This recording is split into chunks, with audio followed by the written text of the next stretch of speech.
Good morning, it's Monday the 22nd of June, you're watching Euronews and this is Europe Today. Welcome to the program, I'm Stefan Grobe. Coming up, between progress and setback, talks in Switzerland between Iran and the United States aimed at building out the fragile interim deal to end the war were positive and constructive, according to mediators Qatar and Pakistan. But there were some tense moments when US President Trump angered Tehran's chief negotiators when he threatened Iran, resulting in a temporary pause in the talks. We'll have the latest from our correspondent in the Middle East. Drama at Downing Street. British Prime Minister Keir Starmer is expected to step down today after pressure from inside his Labour Party became overwhelming to make way for rival Andy Burnham. Starmer, who first didn't want to go without a fight, is now aware of the new political realities, as a government spokesman said. Our analyst Merrick Wynne-Jones will fill us in. Knocking on Europe's door. European Council President Antonio Costa and European Commission President Ursula von der Leyen are meeting Moldovan President Maia Sandu in Brussels today for the second EU-Moldova summit. The meeting follows the opening of Moldova's first real accession negotiations. Now it's crunch time. We'll have Moldova's foreign minister live here in our studio. And the back and forth that nobody needs. After Poland's president stripped his Ukrainian counterpart of the country's highest state honor, current and former Ukrainian officials are renouncing their own awards. The latest episode of a spat that is hard to understand for outsiders. Tensions have been rising between Kiev and Warsaw since Zelensky named a military unit after a World War II Ukrainian insurgent army, very controversial in Poland. But first, the situation in the Middle East, where things were a little bumpy last night. The Iranians temporarily walked out of the talks in Switzerland, leaving US Vice President J.D. Vance a bit nonplussed. The reason for this stunning turn were threats by President Donald Trump to strike Iran even harder if Tehran doesn't agree to a deal. To make sense of it all, let's head over to Doha, where our correspondent Laila Humaira has the latest for us. Good morning, Laila. So, what can you tell us about the talks near Lucerne? Are they still happening? What's going on? That's right, Stefan. Good morning. As you said there, these intense 8-hour marathon negotiations have concluded in Switzerland, with representatives from pretty much all sides hailing it as a constructive step forward and with good progress made. Now, in a joint statement, the mediators, Qatar and Pakistan, announced a roadmap which builds on the Memorandum of Understanding signed between the US and Iran last week to reach a final deal to end the war within 60 days. Now, one of the key points in this roadmap is the setting up of a high-level committee and deconfliction mechanisms to cease all hostilities in Lebanon, which we know has been a sticking point in these negotiations. So despite those tense moments in Lake Lucerne in Switzerland, we do have a positive outcome. And Laila, what about the situation in the Strait of Hormuz this morning? The Iranians closed it again over the weekend. Give us an update. Yes, that's right. Despite the breakthrough politically we saw in Switzerland, the situation in the Strait of Hormuz remains extremely fragile. As you said, on Saturday, Iran said it shut down the Strait of Hormuz in response to Israeli aggression in Lebanon, which is supposed to see a ceasefire in place right now. And since Saturday, we've seen vessels try and attempt going into the Strait of Hormuz only to end up turning back. Now, on paper, the US and Iran have about to restore freedom of navigation back in the Strait of Hormuz. But in reality, hundreds of vessels are still stranded and idle in those waters in between that critical shipping waterway. All right, Laila Humara in Doha for us. Thank you very much. Now, let's go to the United Kingdom, where the British press had a busy weekend, basically announcing the end of Keir Starmer's premiership as early as today. We know he was in trouble, especially after a by-election in Northern England was won by his internal rival Andy Burnham. For more on this, let's bring in our in-house UK policy expert, Marit Gwynne-Jones, who has been following this drama closely. Good morning, Marit. Good morning, Stefan. So, Marit, this comes 2 years after a landslide victory by Starmer and his Labour Party in the general election. What has changed? Well, indeed, Stefan, what's changed is that pressure has now been mounting on the Prime Minister Keir Starmer for weeks. His approval ratings are really quite abysmal. That's due to a series of unpopular U-turns on policy. Also controversy around the fact that he appointed Peter Mandelson, of course, to the role of the UK ambassador to the US. Such is the pressure now that members of his own Labour Party believe the party would be better off without him and that the country also would be better off with another leader. So what we're expecting today, Stefan, is for possibly Starmer to set out a timetable for his departure. That could mean departing by the July parliamentary recess or as late as the autumn, and to make way for another leader to step in and to become Prime Minister. What's unclear is whether there will be a formal contest between two or more candidates, or whether Andy Burnham will be fast-tracked to the premiership. He's, of course, the former Manchester mayor. He won a crucial by-election last week, as you mentioned, in a very pro-Brexit, I would say, constituency where Reform UK, the party of Nigel Farage, has been performing very well in recent local elections. He won that, and many members of the Labour Party believe now that Andy Burnham, informally known as the King of the North, he's an outsider as the Westminster elite, and many believe he's the only man who can really stem the meteoric rise of Reform UK, Nigel Farage's party, and the only hope now for the Labour Party. So if this does happen, as we expect, Stefan, this would mean the 7th UK Prime Minister in 10 years, which is really a sign of the instability that they're facing. Well, interesting stuff. What does it mean internationally? Should Brussels be paying attention? Well, as you know, Starmer has been playing a key role when it comes to bolstering Europe's defences, along with his allies, one of only 2 nuclear powers in Europe, of course, a key role in the format of the E3, along with France and Germany, and also in the process of reopening the Strait of Hormuz, and the peace process in Ukraine. He's been playing a really critical role. The fear now, probably for Europe, is that we have a lame duck Prime Minister in the UK for a few months that could maybe further undermine Europe's authority.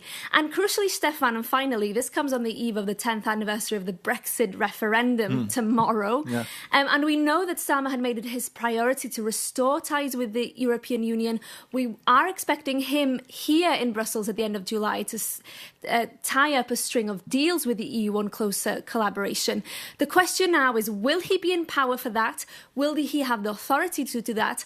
And will his successor have the same vision as him when it comes to ties with the European Union? Well, looking forward to that. I'll see what Prime Minister will come to Brussels in July. Marit Gwynne-Jones there. Thanks for bringing us up to date. Of course, all this drama in London unfolds as the United Kingdom wants to put its post-Brexit relationship with the EU on a new footing, short of membership, of course. Now, one country that wants membership is Moldova. In fact, Moldova applied to join the EU in March 2022, received candidate status in June that year, and formally opened accession negotiations in June 2024. The latest phase, launched in Luxembourg on the 15th of June of this year, concerns the so-called fundamentals cluster. That's the part of accession talks that often determines the pace and credibility of the entire process. Let's talk about today's EU-Moldova summit now with Moldova's Foreign Minister Mihai Popsoi, who joins me here on the set. Good morning, Minister. Great to have you with us. Good morning. It's a pleasure to be back. So that cluster that I mentioned earlier matters because it's not confined to technical lawmaking, if I may say. It examines whether democratic institutions are stable, whether corruption is being tackled, whether the courts are independent, whether public money is traceable, and whether fundamental rights are protected in practice. How do you feel about these talks? Well, these talks are very important to us, and the fact that Moldova has been able to reach this important milestone a few days ago, opening the clusters and now having our second Moldova European Union summit, is a testament to the effort and to the progress that Moldovan institutions and Moldovan society is reaching under very difficult circumstances. When it comes to the fundamentals, we would not have it any other way. It is very much in our interest, in the interest of Moldovan citizens, to make sure that we consolidate Moldovan institutions, that we make democratic consolidation irreversible, that we deliver to the promise we made to our citizens to combat effectively corruption, to consolidate democratic freedoms. This is at the end part and parcel of our political agenda. If it also helps us to join the European Union, it's great. But our commitment is to our citizens back home, and we are thankful that this commitment is paying off, including in the opening of the first cluster on fundamentals. I want to ask you about Russia that continues to exert pressure on Moldova through disinformation, energy leverage, and of course the unresolved issue of Transnistria. Is the EU doing enough to help you guys with this, or are you still largely on your own? The European Union and EU member states have been incredibly supportive of the Republic of Moldova throughout the past years, when circumstances have been very difficult, including in the energy sphere. But of course, we are in the driver's seat and we need to deliver on our own efforts back home. And we are working tirelessly, proactively, to engage with the folks from the left bank in the Transnistrian region of the Republic of Moldova to make sure that all Moldovan citizens, no matter where they live, on which part of the river, benefit from Moldova's EU accession. So it's an important process in making sure that Moldova advances on its European path. And the two tracks, the European integration and the reintegration of the Transnistrian region, are two parallel tracks. Because otherwise we would give the Kremlin leverage and de facto veto over our accession process. But we're working hard to make sure that all Moldovan citizens benefit like they had already benefited from the deep and comprehensive free trade area, which the Transnistrian region of Moldova has benefited a lot as well. All right, Mihai Popsoy, the Foreign Minister of Moldova there. Thank you, sir, for helping us understand your perspective. We stay in Eastern Europe and go to Ukraine and Poland. An old conflict that goes back to World War II is at the origin of a diplomatic row between Warsaw and Kiev that gets nastier almost by the day. The latest is that Polish President Nawrocki stripped President Zelensky of Ukraine of Warsaw's highest state honor. What's it all about? Jakub Janas has the details. Politics is about symbols, and this time was no different. A recent military designation has sparked a major diplomatic crisis between Warsaw and Kyiv. President Volodymyr Zelensky named an elite special operations unit after UPA heroes to honor their modern battlefield performance. And in response, Polish President Karol Nawrocki announced intentions to strip Zelensky of Poland's highest state award, the Order of the White Eagle. This dispute exposes deeply conflicting national narratives. What exactly is going on here? For Poland, the UPA, so Ukrainian Insurgent Army, is responsible for a campaign of genocidal ethnic cleansing in the 1940s that resulted in the deaths of an estimated 100,000 Polish civilians in Volyn in Ukrainian or Wołyń in Polish, so a historic region with deep Polish and Ukrainian roots. This violence also systematically targeted Jewish survivors who had escaped the Holocaust. Conversely, for Ukraine, the UPA is remembered as a symbol of anti-Soviet resistance and a heroic struggle for independence. And as Ukraine defends itself against the full-scale Russian invasion, this legacy of resistance is viewed as a vital tool for public resilience. And Ukrainian officials emphasize that this designation was a grassroots request from the frontline soldiers with no anti-Polish intentions. However, Polish leaders maintain that the memory of the victims is entirely non-negotiable. The risks of this trust crisis are exceptionally high, with some in Warsaw even calling for blocking Ukraine's EU accession over the scandal. And public solidarity is also facing pressure, as this unresolved dispute risks breaking the bond between both nations. And addressing the tension, Polish Prime Minister Donald Tusk noted that both nations must prevent historical emotions from destroying their solidarity. A prolonged conflict, Tusk warned, ultimately only serves the strategic interests of Moscow. So as said, politics is about symbols, but this time it could be different. Because history shows that even the deepest historical wounds can be managed through active cooperation. A precedent clearly seen in the journey of Polish-German reconciliation. The Ukrainian insurgent army will always remain a deeply divisive symbol. Yet, the shared security of both nations today depends on managing this historical pain together, rather than allowing the past to shatter their alliance.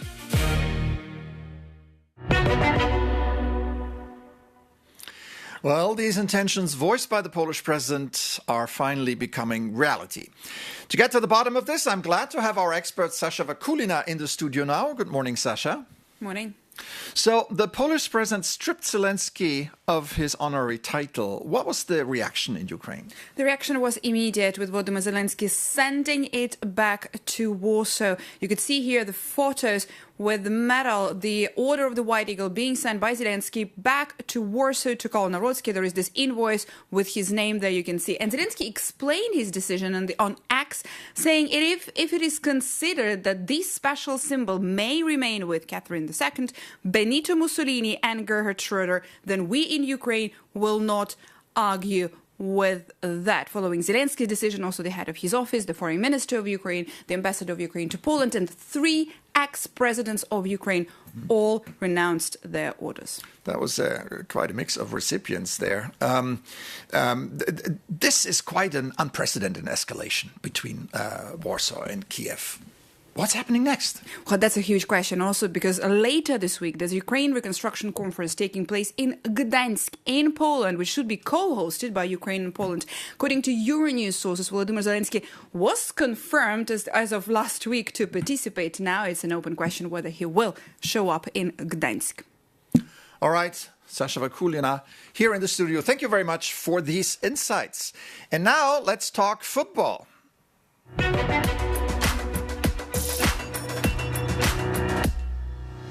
And there were some eye-popping results last night. First of all, Mohamed Salah led Egypt to their first ever World Cup victory as they recovered to beat New Zealand 3-1, moving to the top of Group G and boosting their hopes of reaching the knockout stage. In that same Group G, Iran battled to a well-deserved point against 10-man Belgium with a 0-0 draw. Iran's hopes of making the knockout stages are now very much alive, whereas the Red Devils provided their fans with another evening of disappointment. And I think I'm going to hear a lot about that in Brussels today. Then, Cape Verde continued the adventure as the team produced another shocker by forcing a 2-2 draw on Uruguay, a result that gets them second in their group for now. Remember, they drew with Spain in their tournament debut, which was their first stunner. Speaking of Spain, the team showed signs of regained consciousness by delivering a 4-0 thrashing of Saudi Arabia, with superstar Lamine Yamal becoming only the second player aged 18 and under to open scoring in a World Cup match. On the menu today is Argentina against Australia, France versus Iraq, Norway, Senegal, and Jordan against Algeria. That's it for today. Thanks for joining us this Monday morning. Do get in touch with any of your questions or comments via our email address. That's europetoday@euronews.com. In the meantime, stay with us for more of the latest news live here on Euronews. I'm Stefan Grobe. Take care and see you tomorrow.